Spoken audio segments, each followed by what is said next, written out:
Well, good afternoon, everyone. Is this on? Yes, it is. I can hear. Good afternoon, everyone. Thank you for allowing a Methodist into your presence at the beginning of your conference. It's great to be here, and thank you to Rachel and Tim for the welcome. I've learned some time after I said I'd be glad to be here what a sort of poison chalice this could be. But they said, it's all right, you can say what you like, because you don't understand anything anyway. So I'm completely liberated as to the context. But the brief I've been given was to recognise that you were together for the first time, better together, and given the title, Growing the Church, what might it look like in the 21st century, and annoying to the last, what I need to say to you at the outset is that I never regard groups of educated, godly people like you as javelin catchers. In other words, I am not going to go through a presentation where I pause every 30 seconds and say, have you got the point? I'm going to go on my way, and if you pick up some of the points that may or may not be there about what the church might look like in the 21st century, then that's great. If you don't, well, I don't think the earth's going to stop spinning. But I have got two main affirmations at the beginning, which I hope you'll remember if you forget most else. The two main affirmations are these: that I believe passionately that mission and ministry do belong properly together. And if there's an overarching theme in the presentation this afternoon, I want to try and give you some evidence, theologically, historically, for that assertion. And the second is something that, although, as it's just been described to me earlier today by Martyn Kavanagh, it's flavour of the month, it's been a flavour of very many months for me, and that is that I believe that the quintessential acid test for church, particularly church in the West, but all church today, is our ability to, aided by the Spirit of God, to become the environment where mature Christian disciples are shaped and formed in the West.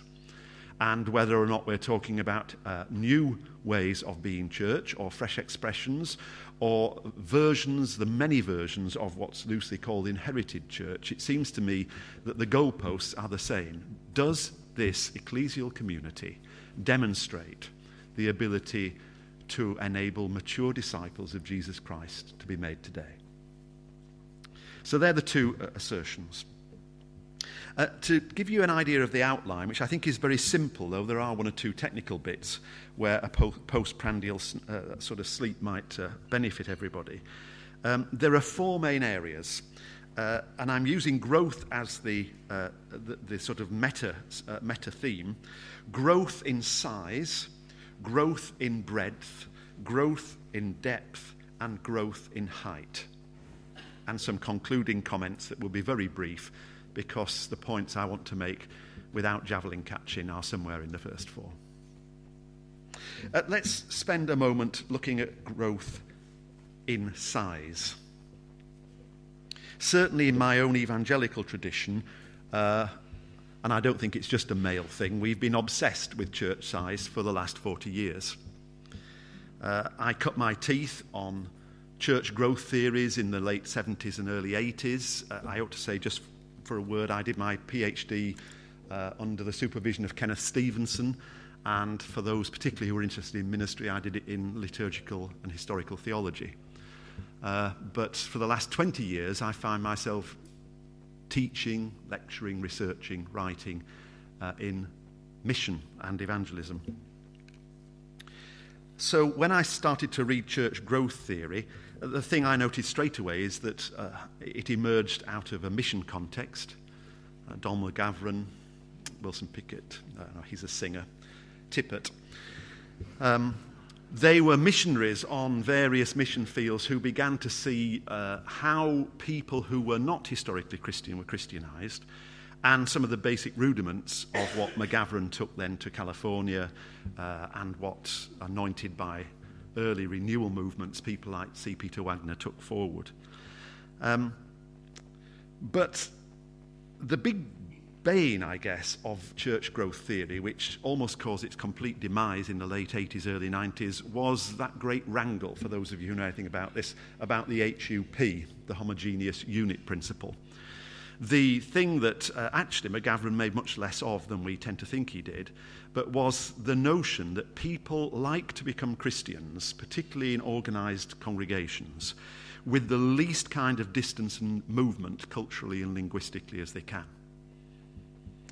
And the big hoo-ha was whether or not that met and married the Galatians 2 passage about all one in Christ Jesus, neither Greek nor Jew, male nor female. And we live with the conundrum to this day when we're dealing with church size, and that is that theologically it doesn't work and we don't like it. And empirically it works all the time. Whether you're talking about middle classness, lower classness, being in work or out of work, what is a fresh expression for a biker community or surfers if it is not a version of a homogeneous unit principle congregation? And I think we've just got to live with that. But I note that it's there with us. For myself, I became more interested around about the mid-90s in various strands of congregational theory about size. Some of you have done a lot of work on this. I don't profess to be an expert. But there was that group of people who wrote about size demarkers for church, and particularly for church ministers. If you have a church which is 0 to 30 people, these are the gifts and skills that will be particularly relevant. If you have a church community that's 60 to 160, you will find that your ministry is focusing on these kind of things. If you have a congregation that's worshipping and has more than 2 congregations meeting on one day and it's got more than 200 members, these are the kind of gifts and skills and the leadership style that you'll want. And you read this and suddenly realised that it bore no resemblance to any church that you'd ever been a minister of, ever. But it was helpful in that one of my very good friends is a banker. He doesn't let on to that many times now. In Canary Wharf, in a very posh bank, where he treats me to lunch every so often, he's got a theory that all management in all organisations goes through various kinds of size requirements. That if you're going to be a banker or a person who runs an organisation, that you have what he calls the 6-16-66 rule, which is that if you've got 6 outlets, you need certain kinds of relational skills and pretty nitty-gritty stuff. If you're running a company that's got 6 to 16, it's a different set of skills. And once you get beyond that, it's a different set of skills again. That's got all kinds of things to do with delegation and things. Some of you will have read that stuff. It was to do essentially with size and how size affects ministerial style and input. And then there were a group of congregational theorists who wrote that the key thing about church size was located to its environment. In other words, was it in the inner city? Was it in suburbia? Was it in an urban regeneration area? Because if so, here were the 16 kind of descriptors that a church might have in that kind of environment. And therefore, if you were going to exercise any mission in that context or be a minister of a church in that context, these are the kind of things that you ought to know and benefit from. And when I returned to some of this stuff for a recent article I was looking at, it seemed to me just how quickly that particular school, if not all of these, had gone out of date. Because the inner city was all about what a derelict place it was, whereas most of the inner cities now have undergone huge renovation, and the most expensive flats in the centre of Leeds are now found down the quayside of the River Aire, and that it's not alone in that. So what is inner city ministry in 1997 is completely different to what inner city ministry might be in 2013. Similarly with rural work, I mean, Bishop Tim's here and some of you will operate in clearly rural areas and know all sorts about this, but the kind of image that was coming out of writers, particularly American writers, who are not very good at this sort of stuff generally, they were writing about rural as if it was all settled communities, everybody in work, settled, non-moving congregations, etc., etc. Whereas you look at the urban landscape, you find probably the greatest pockets of poverty or equal poverty of anywhere, huge mobility, and terrible problems with continuity within families because of the need for jobs, etc. So what's the church and how do you minister to it? Huge changes in these kind of descriptors.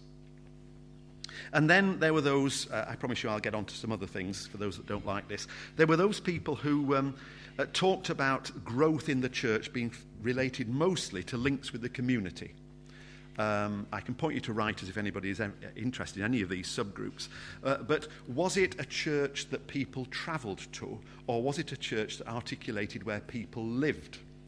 And if I might be so bold as a Methodist, which has our own version of a parish system, we call it a circuit. One of the challenges of any geographically networked, rooted, devolved church apparatus is, what does it mean when the main criteria for gathering no longer becomes geographical? And therefore, what does it mean to both exercise mission in and exercise ministry in something that doesn't map itself to the very thing that created it very easily? I remember one of the most intelligent things I ever heard from a Methodist minister.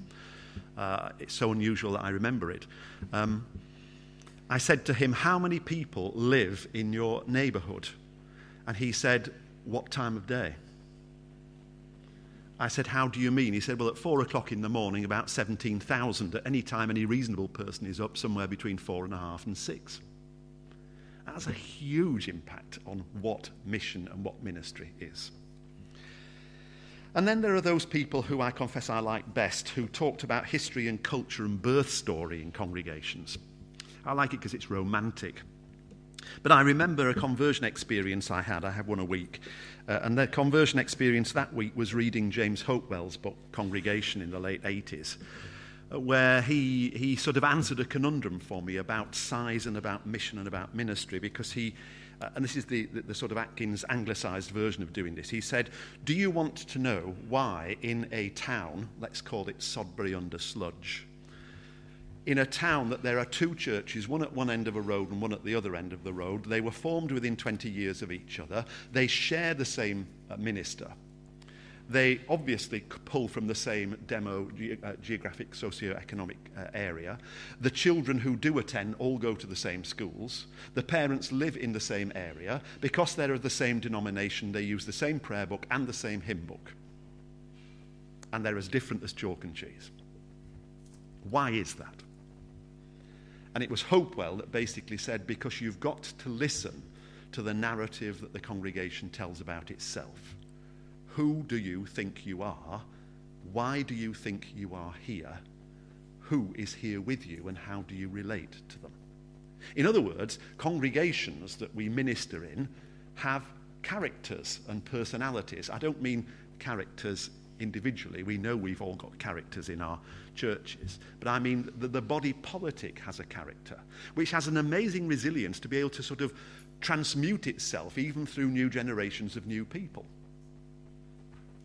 And ministry and mission in that, recognising that, particularly if you're a priest in charge of more than one congregation or more than one church, working out that what works in one place doesn't in the other, or how you translate this particular activity into another place.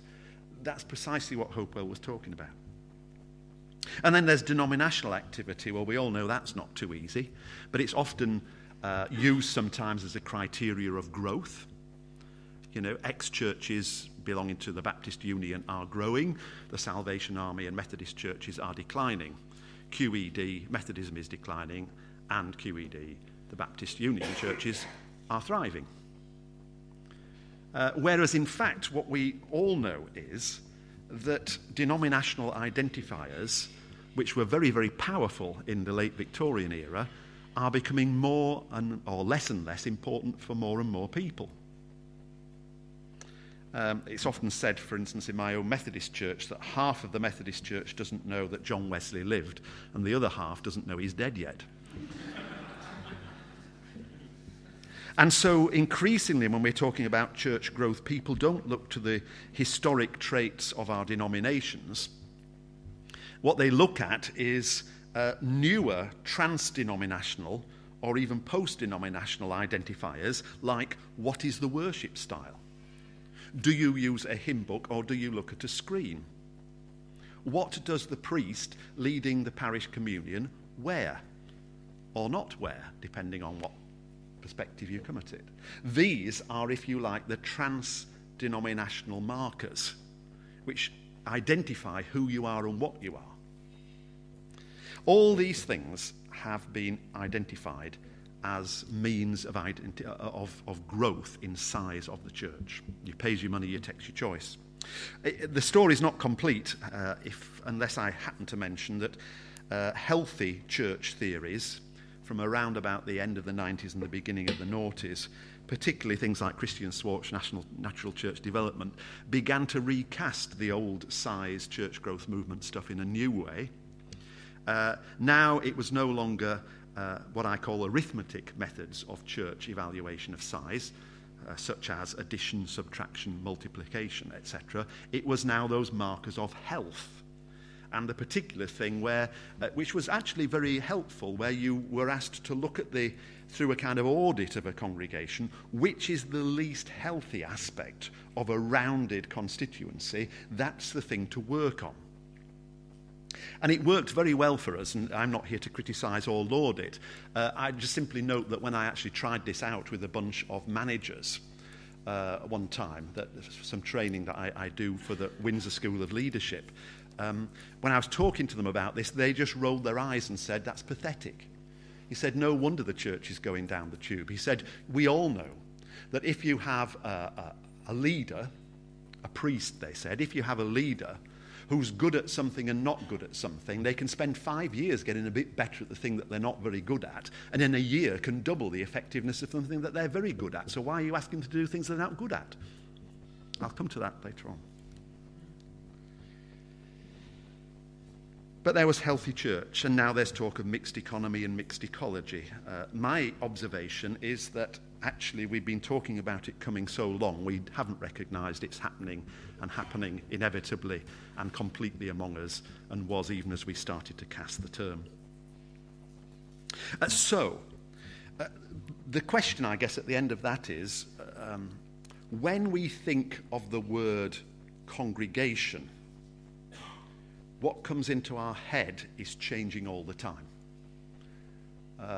Robert Warren's great book of the late 90s, Being Human, Being Church, in my view, one of the best summaries of all this kind of stuff. He used that lovely phrase, I don't know where he got it from, but it was, church equals priest plus stipend plus building plus car park equals church. Now, increasingly in all our denominations, you can't describe congregation in that simple term, because it's not that or not just that. And therefore, what the markers of size are changing, what the markers of health are changing, and what it means to operate healthily as a minister and a missioner in a context like that is changing.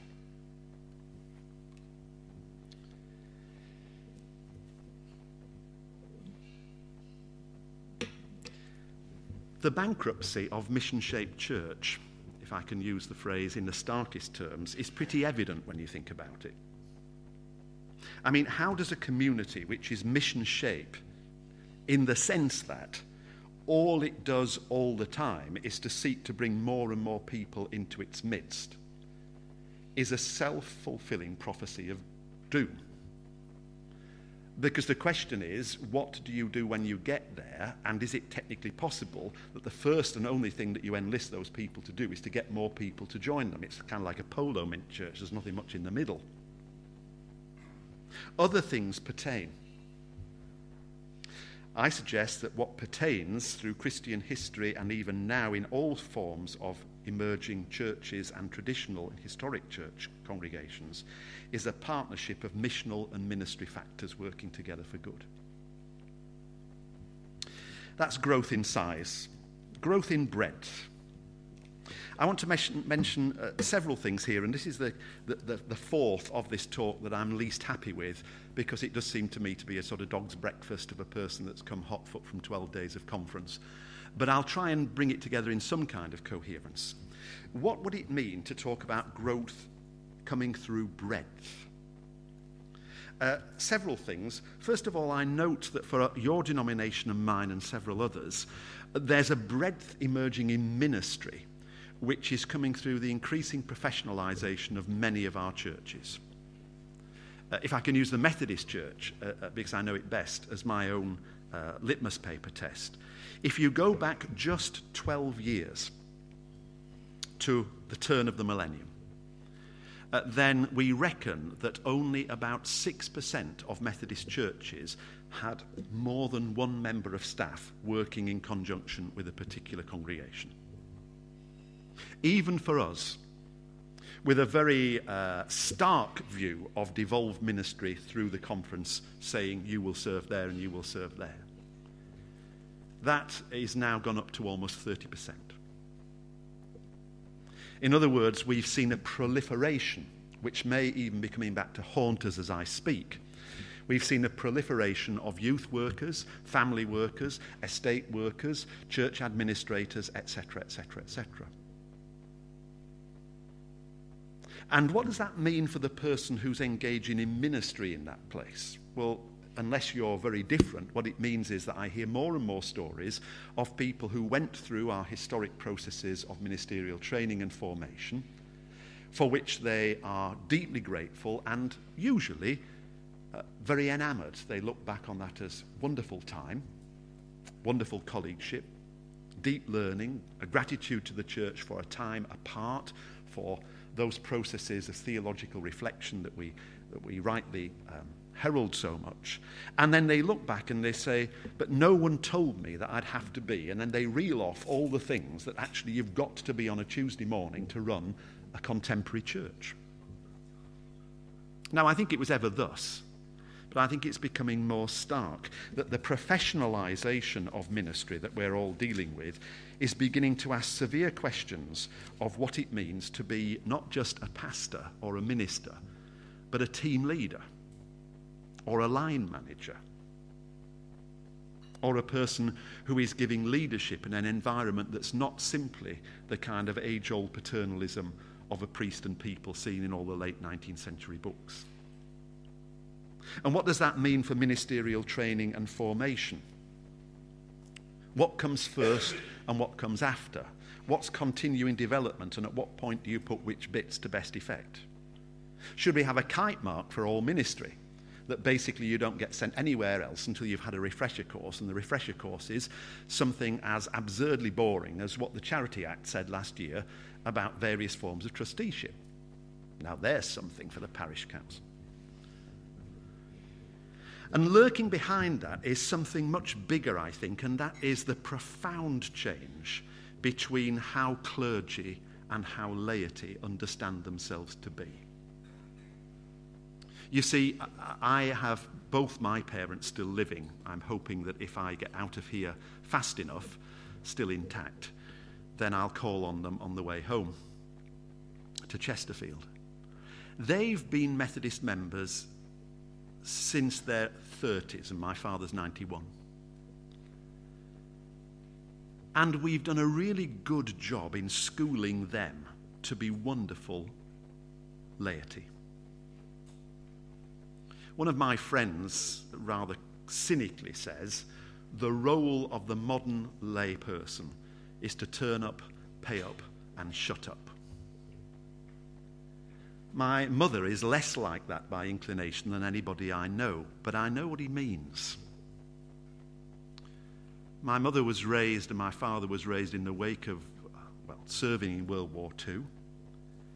And although they're a little older than the demography of both our churches, only by a bit. So the church is unusual in as much as it's populated by people who have an older view of what it is, A, to be a human being, B, to be reverent, C, to belong, D, to be committed, than anybody under 50 would have if they've gone through the processes and the understanding of education with a big E and a small e, probably since the early 1960s, most certainly by the early 1970s. And we've colluded, many of us, with the style of ministry that we've operated. We've colluded with a kind of mutually disempowering dependency between this sometimes angst-ridden, but sometimes quite sycophantic population we call the laity. And then we, in our case, have reminded them of our role. And the thing that breaks down most acutely between generational congregations, I think, is how clergy understand themselves and how laity understand themselves, and therefore what mission is among them and what ministry is among them. My father would never, ever, ever think of offering his services to read a lesson, to do anything. He's been a communion steward and counts that a great privilege. Washing glasses has never been so reverent. But my friend Des plays bass. And unless you've got him playing bass in your church, it's not that he's not getting his own way. It's that he's got no means of knowing how he belongs. And it's not that one is self-deferential and the other is self-attracting. It's that they've been schooled in understanding what it means to commit themselves. We, at least in the Methodist Church, really haven't begun to catch what that means yet for our normal, routine way of being ministers. And then there's breadth also in terms of engaging unbelief. This is dicey stuff, isn't it? To what extent should the Christian church engage unbelief? Missioners say what we've got to do is, of course, engage it, and with a mixture of cultural and countercultural, culture-friendly and countercultural ways, engage all that and make sense of it. And some of the most lasting movements in church history have been those that have done precisely the opposite.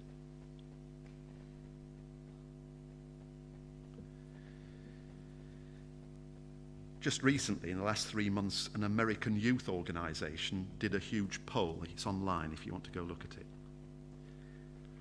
They come from a broad evangelical background, not myopically so, but broadly, and they really did believe that they wanted to know why high school and college students were disappearing from traditional churches in such huge numbers. And believe me, America is getting deeply worried about this.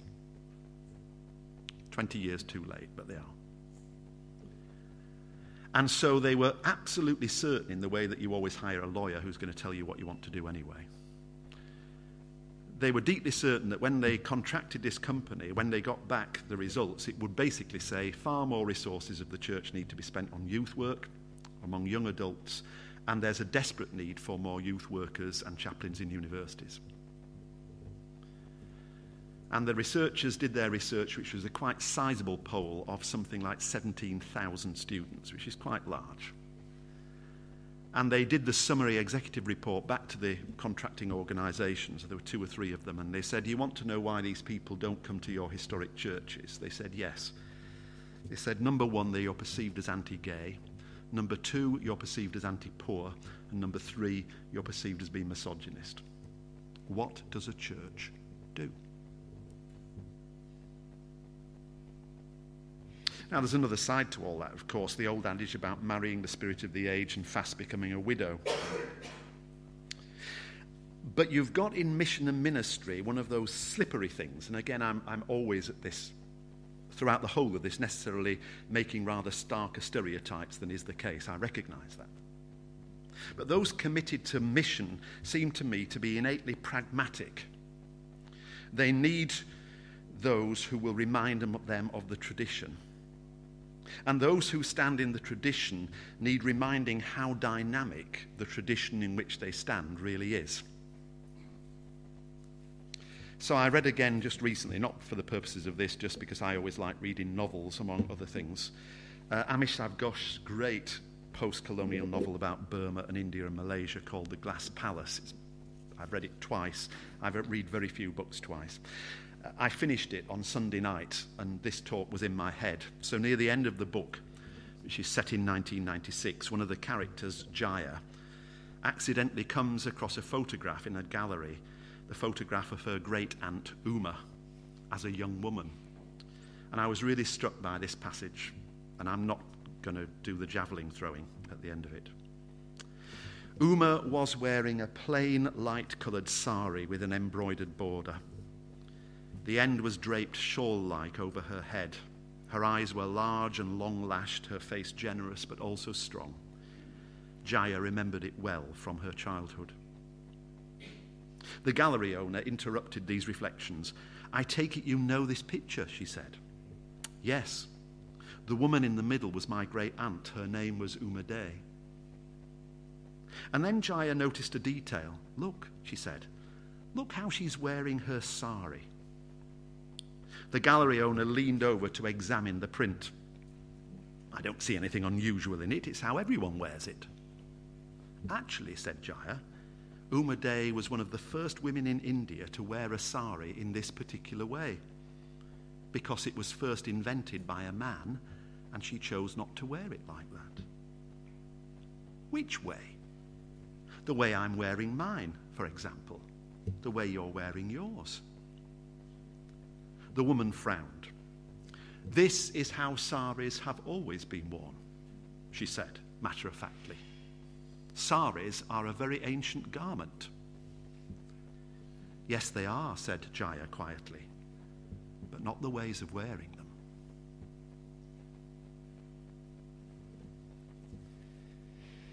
And then there's the broadening of ecumenism. These two first sections are longer than the second, third and fourth. We're in a position where ecumenism is almost a dirty word for some, a greatly enthusiastic word for others. But it seems to me that ecumenism is now both old and new, all mixed up together. I note, for instance, that the members which now have joined CTE, and both our churches are members of that, in the last 2 years have been almost exclusively either small Orthodox groupings or black and ethnic minority churches, or, interestingly, some of, not all of yet, but some of the groupings that broke away in the 70s that we used to call at one time house churches or new churches. That's interesting for the Methodist Church, because to be a member of CTE is one of those kind of Rubicon things, which means that we can talk with them more officially than we could if they weren't. We can talk about their ministry as if it's sort of worth something, rather than just some sort of 1960s aberration that they're going to come round to and get right sometime soon. But ecumenism of that kind always raises the question of identity. And I think identity is one of the key things at the moment. Is denominational identity important, or is it insignificant? In terms of old ecumenism and new ecumenism, how significant is it? My own view is that the denominational identity, not in a backward-looking sense, but in a kind of, do we know who we are and are we earthed in who we are, is actually becoming increasingly important. But in a completely different way to the competitive spirit of Victorian England, when there were over 18,000 Christian denominational or grouping newspapers in existence in 1876. What would happen if, taking seriously what John Paul II talked about in the last few years of his pontificate, there was the receptive ecumenism of offering gifts for the common mission and ministry of the church, which was genuinely laid alongside the gifts of others, so that they were demarked and then offered as a rich palate to a population that needs a rich palate in order to be engaged by or respond properly to the Christian gospel. And it seems to me that anybody engaged in mission today and anybody engaged in ministry today has to work out what kind of person they are going to be in relation to their own tradition and how they will relate to people of other traditions. And we can either move back as we swap positions in various ways to an older fashioned protectionism, or a new world of offered corporate but quite different identity for the purposes of ministry and mission and creating disciples from the contemporary context in which we live. It might not sound a big thing to you, but if you're in an area with a bolshe like me, Yorkshire Methodist superintendent who won't do anything with you, you'll know the importance of that. So therefore, you can pardon the expression, if some Methodists explore that, they're in various kind of groupings where the Anglicans won't join with anybody unless they do it themselves, then if you join them, it's become ecumenical. Interestingly, I was with Michael.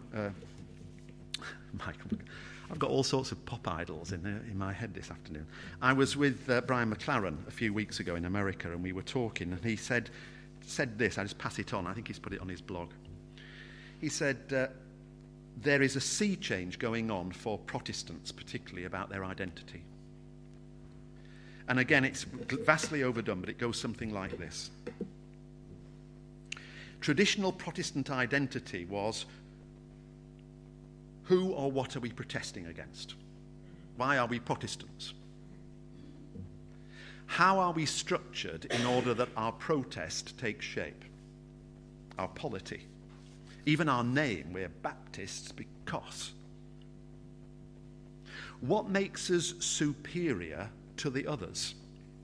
Because in the European hegemony of Christianity in the 15th, 16th and 17th century, you've got to have a unique selling point to elevate your version of Protestant Christianity above the others. And therefore, finally, what makes us different and distinctive? And McLaren was passing on that increasingly quite a number of mission thinkers are now saying we need to get to a point of pro-testifying identity. I don't like the term, I'm borrowing it from him at the moment. Which goes like this, that what we stand for is better than what we protest against. That what we love and value is better than the thing that marks us apart. That what makes us authentic is better than our unique selling point. And that the question, what difference we make, rather than how different to others are we, is actually far more missionally and ministry fertile. It's too new for me, at any rate, to make much more sense than simply reciting it in a group of reflective people.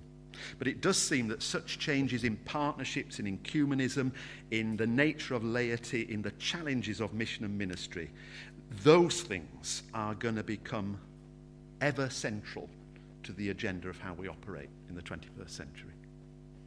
They might be an odd collection, but I actually think that they're some of the most important key issues on the plate. And then there's growth in depth, thirdly. I want to use here a play on words because plumbing the depths can refer to very profound, deep things, and hitting the depths can refer to the most basic, base things. And I want to use one of each here. A long time ago, many years ago, I spent quite a lot of my time focusing on the catechetical structures, the catechesis, teaching material of the early church. It was a major part of my research. And whether you were in the West with Augustine or in the East with Cyril of Jerusalem, the church invested greatly in the fruits of its mission and evangelism in the 3rd, 4th and early 5th century. The catechesis of East and West held many common traits and factors, which itself was remarkable because as far as we know, for instance, Augustine and Cyril never met or probably even knew of each other's existence. But there was also evidence of contextuality in ancient catechesis. In other words, orthodoxy was imprinted on how you became a disciple in Jerusalem in 340, or in other more western parts of the Roman Christian Empire in 340. Because Christianity, it was recognized by the great fathers, always had to be lived out in a particular time and place. But what you see when you see that material next to one another is how the missional context was a key factor for what you taught.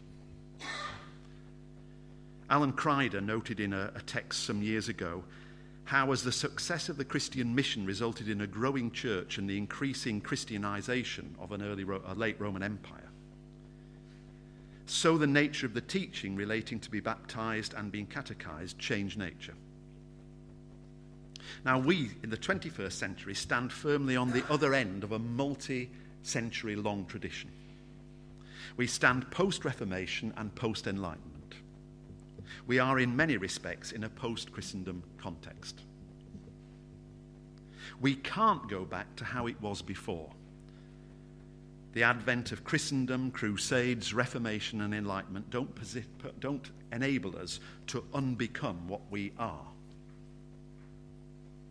But we are left with the intriguing prospect that pre-Christendom ways of making Christian disciples suddenly take on a great significance in a post-Christendom context where you want to bypass some of the paralyzing apparatus of medieval and Reformation Christianity. If so, then I simply note this, that the business of making Christians today, in a world not shaped by or wedded to a Christian meta-story, was a necessary and mutually enriching partnership between those who today would be called evangelists, missioners and church planters, and those who today would be called catechists, pastors and overseers. Look, for instance, at the mystagogical catechesis of Cyril, and work out who did what at what parts of the process of mind, heart, practice, fasting, exorcism, process of becoming a Christian. It was such an exercise that were Cyril suddenly transported by Doctor Who's TARDIS, he would wonder why you weren't meeting in this room every year. So dare I suggest that a little sober judgment and humility is needed by us all nowadays. In spite of all our efforts, we are nowhere near yet reaching the majority of our population in Britain today with a credible, authentic version of Christianity, nor do I think that we're anywhere much near it yet. Those who dismiss evangelism and mission as the activities of those weird or enthusiastic ones who just like doing that stuff, and do not see it as quintessentially Christian, will not long have the luxury of thinking that costlessly, even in terms of their own pensions. And those who think that mere conversion or church attendance is an end in itself have not yet woken up to the reality that offering a fragmented, poor version of Christian belonging and discipleship is always going to be a poor thing. In other words, we need each other sympathetically, empathetically, committedly, necessarily, and spiritually for the task that God gives to the church today. Now let's hit the base depths. I mentioned pensions a minute ago. I want to talk about money. A combination of factors affect us today, not just a long recession in institutions with plenty of capital assets but not much liquid capital. There's little doubt that all of us today are exercising our mission and ministry in times of some financial extremis. Some of us will be aware of that more than others. One consequence of this is that the central offices of all our churches, and particularly in the last 12 months of the URC and the Baptist Union, are and will continue to provide more and more of their budgets for finance, HR and legal functions. Things relating to any organisation which is registered as a charity, and therefore be able to afford less and less things that actually mark you out as an organisation called a church. The sharp end of all this is that it will be ministerial training, it will be money set apart for various kinds of mission, it will be the easy hits towards mission enablers, it will be the ministry specialists who are sacrificed in the church because of the need to have safeguarding expertise, HR specialists, etc., in a time of increasingly contracting financial basis. The subset of this sober realization is that as the older generation of faithful souls die away, and present and newer generations populate a roughly equal, slightly smaller Christian base in the country for the next 10, 15 years, they're less wedded to the idea that being a Christian disciple is keeping our show on the road. This is part of the dependency model I talked about earlier, simply breaking down in people under 40. church for its own sake that is not, at the one point, engaging in the real world with real things and engaging with me to make me more human, is weighed in the balances and found wanting. And as people who are called into the church and are remunerated by the church, we stand in an increasingly fragile position in relation to that. In other words, if I can appeal to your base instincts, there's probably some pretty basic reasons why we ought to get our act together in relation to good ministry and good mission. I remind us of three things that help generosity, which we're focusing upon in the Methodist Church. People become more generous, and I hate the way I'm presenting this even now, but time is going. People become more generous when they shift budgeting to a mission focus. Now, that doesn't mean calling all the things that we do in our church under the banner of ministry and outreach. Mission, tart it up in a new way and expect the giving to double. But it is to go back to that premise of saying to this group of good people, what does it mean to be Christian people here and now? What do we become involved in, what don't we? What do we do, what can't we do? And now, how do we finance that?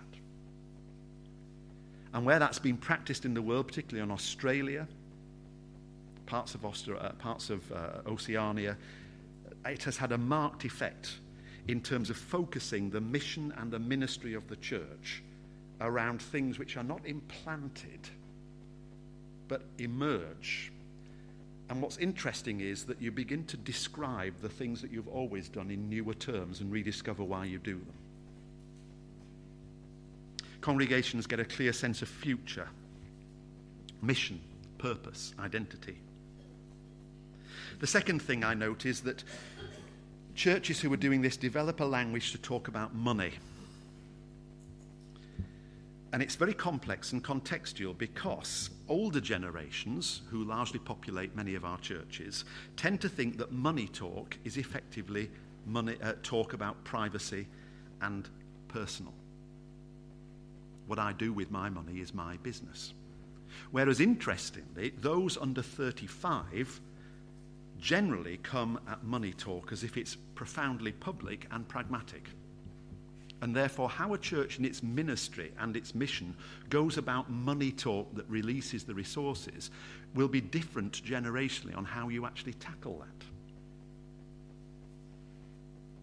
And the third thing is that churches which are rediscovering generosity for mission and ministry realize that money is not limited to the Sunday collections, but actually release the resources from a whole variety of ways that take them immediately outside the church gathered community to support those things. I'm very aware of one thing which makes me and those who say this very unpopular in the Methodist Church, and that is that we need to ensure that churches don't sell out the inheritance that enables them to merely survive, and that we have an opportunity, both missionally and in terms of ministry, of having huge amounts of assets that with some cost we can liquefy and reuse in a whole variety of ways. But certainly in the Methodist Church, the tendency to go down from 16 churches in a circuit to 15 and then to 14, and with the amount of money that you've sold the building off on, simply replenish the money to keep the failing business going, is actually a poor model of stewardship and discipleship. An American called Jonathan Bonk a few years ago wrote a PhD thesis in which he argued that the churches who had the greatest amount of inherited wealth were the ones who were most easily paralyzed in terms of inventive ministry and mission. If you want to propel your church into innovative mission and ministry, bankrupt it quickly. But don't tell anybody in Methodist Church House I said so. And lastly, growth in size, breadth, depth, and finally height. And I want to use finally this as an image of worship. There are some who regard worship as a mere tool of mission rather than something for its own sake. And therefore the criteria for engaging in it and valuing it and assessing it are essentially about whether it's considered attractive, accessible, or relevant to those who currently don't belong to it. Worship as a tool of mission. And then there are some who explicitly or implicitly quote the statement in the Westminster Confession that the chief end of man or humanity is to love God, worship him forever. And crucially, they believe that that means an ordered life of worship and sacraments in the way and the manner of worship of which the Westminster Confession speaks. I want us to remind us in conclusion of two things that I'm sure we all know well, but in this conference I want to remind you before I sit down. The first is that whether you're talking about mission or ministry, the two great movements of congregational worship are gathering and dispersing. And you can almost do your own mission ministry audit by asking the question, where is energy and the ability to live out the Christian life found? Are these two things in balance?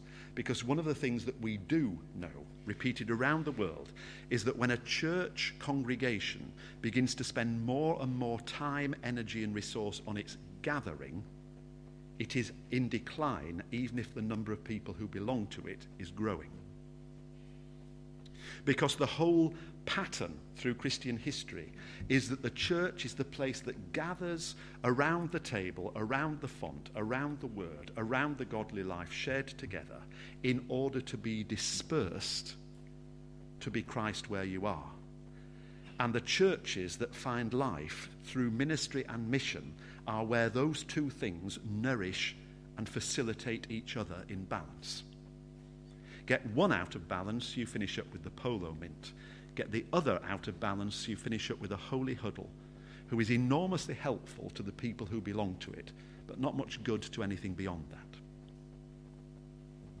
And the second thing we all know but's worth knowing is the phrase liturgy or liturgia, which of course we all know means the work of the people, the laity.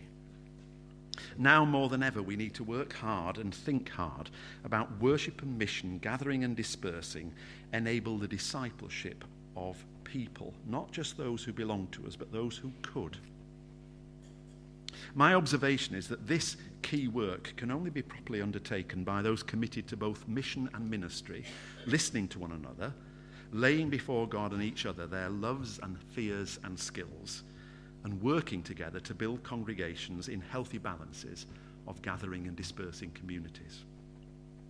So what will be the markers of future ministry and mission? Number one, mess. Number two, a continuing commitment to discipleship making. But more particularly for a group like us, number three, a commitment to variety, an open ownership of difference, and a dogged commitment to belong together. Next, a reworking understanding of what it means to be called into ministry and a root and branch thinking of how we develop our patterns of formation and training. Next, a commitment to ecumenism with cherished identity in a non-competitive environment where witness and service becomes not identical but generically Christian. A commitment to healthy teams. A commitment to develop healthier ways of gathering and dispersing. A commitment of ourselves as those currently entrusted with leadership in Christ's church. In the Methodist Church, we say a covenant prayer every year, and I know that some Anglicans are delighted to share in that. It's a gobsmacking prayer that we got partly formed from the Moravians.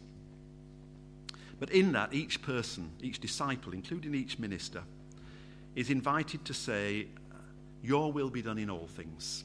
Put me to doing, put me to suffering was the old word. Let me be employed for you, let me be laid aside for you. Let me be fulfilled in what I do, let me not be fulfilled in what I do. And that kind of sacrificialness about the common call to Christ, whether or not your bent is towards mission or your bent is towards ministry. And I refuse, even though I've cast them in those terms, to see those things as not symbiotically connected to each other. To recognize that some of our ministry is always going to be about what are our natural inclinations, and some of it is not. And it's just as important that we're honourable in what is not as it is with what is. And through that, the sacrificial modelling of Christ laying down what could be grasped for the benefit of the body is seen. I must close. Mission and ministry is under stress, and the stress is going to get worse. for a whole host of reasons. And therefore, there is the chance in any church that the church will break apart or the church will break open. If it breaks apart, it will be a tragedy. If it breaks open like a flower or a seed, all sorts of things can happen. I hope that beginning here together, because of the very needs and opportunities of this time, you will break open rather than break apart. And that you'll find in doing so the enabling and the affirming witness of the Holy Spirit. Thank you.